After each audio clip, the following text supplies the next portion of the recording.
সাজা ঘোষণা হবে, সঞ্জয় রায় অপরাধী এ বিষয়ে কোনো সন্দেহ নেই, সেটা ঠিকই আছে। কিন্তু সঞ্জয় রায় যে একা নয়, এটা যে সকলে বলছে এবং যারা করছে আজকে আমার ধারণা তারাও জানে। এই সাংঘাতিক অপরাধীদেরকে যদি আড়ালেই রেখে দেওয়া যায় তাহলে আমরা কোন সমাজটার মধ্যে বাস করব, আমরা কি করে চলাফেরা করব, কি করে আমরা নাইট ডিউটি করব ভেবে আমরা আতঙ্কিত বোধ করছি।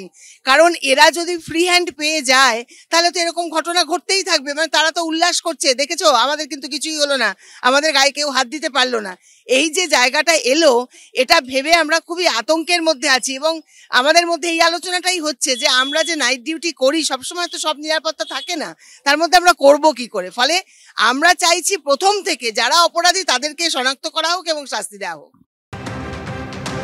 আমাদের প্রতিনিধিরা এই মুহূর্তে সরাসরি আমাদের সঙ্গে রয়েছেন। আমি প্রথমেই চলে যাব আবির দত্তর কাছে। আবির, আদালত চত্বরে আজ কি হতে পারে?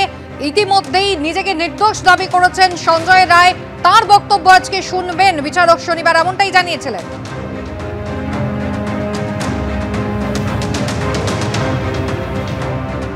আদালতের এডিজের যে এজলাস রয়েছে সেখানে 210 নম্বর রুম এবং তোমায় জানাই আমরা দেখলাম আজকে 10টা বেজে 40 নাগাদ সঞ্জয় রায় যাকে দোষী সাব্যস্ত করা হয়েছিল তাকে ইতিমধ্যে আদালতে নিয়ে আসা হয়েছে। আরও একবার দেখছি আমরা যে এখানে এই যে ক্রিমিনাল যে কোর্ট রয়েছে শিয়ালদা, সেখানে প্রচুর সংখ্যায় পুলিশ ইতিমধ্যে মোতায়েন রয়েছে। আমরা কিছুক্ষণ আগে যেটা দেখলাম যে সিবিআই এর যিনি পাবলিক প্রসিকিউটর তিনি এসে পৌঁছেছেন, সিবিআই এর আধিকারিক এসে পৌঁছেছেন, যিনি তদন্তকারী আধিকারিক তিনি ব্যক্তিগত কাজে এর আগে দিনকে দোষী সাব্যস্ত করা হয়েছে সঞ্জয় রায়কে, তিনি উপস্থিত ছিলেন না, এখনো পর্যন্ত তাকে দেখা যায়নি। কিন্তু আমরা দেখলাম যে পরিবারের সদস্যরা তারা এসে পৌঁছেছেন, পরিবারের সদস্যদের তরফ থেকে তাদের আইনজীবীরা তারাও এসে পৌঁছেছেন এবং তার সঙ্গে আমরা একবার কথা বলে নেব পরিবারের তরফ থেকে যিনি আইনজীবী রয়েছেন তার সঙ্গে।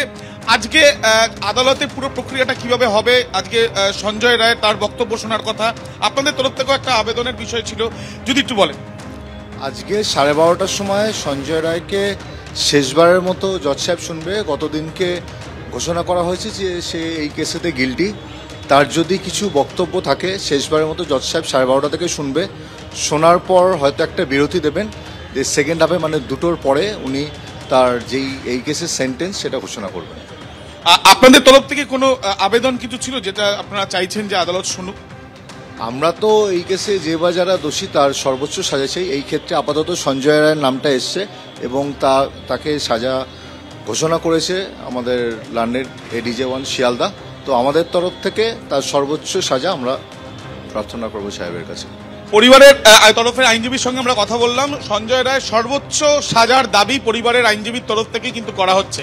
আর কিছুক্ষণ সময় বাকি রয়েছে, তারপরেই বিচারক তিনি তার এজলাসে প্রথমে সঞ্জয় রায়ের কথা শুনে তারপর যেমনটা আইনজীবী জানাচ্ছেন সেই ক্ষেত্রে সেকেন্ড হাফে কিন্তু এই সাজা ঘোষণা হতে পারে, যদিও সমস্তটাই আর কিছুক্ষণ পরে স্পষ্ট হবে। তবে সব পক্ষ ইতিমধ্যে এসে পৌঁছেছে 210 নম্বর রুমে, যে 210 নম্বর রুমে আরজিকর রেপ অ্যান্ড মার্ডার কেসের অন্যতম বলা যায় যে যার সাজা ঘোষণার জন্য আজকে এখানে যাকে নিয়ে আসা হয়েছে সঞ্জয় রায়, তার সাজা ঘোষণার শুনানি শুরু হবে। একেবারেই আবির, তুমি আমাদের সঙ্গে থাকো।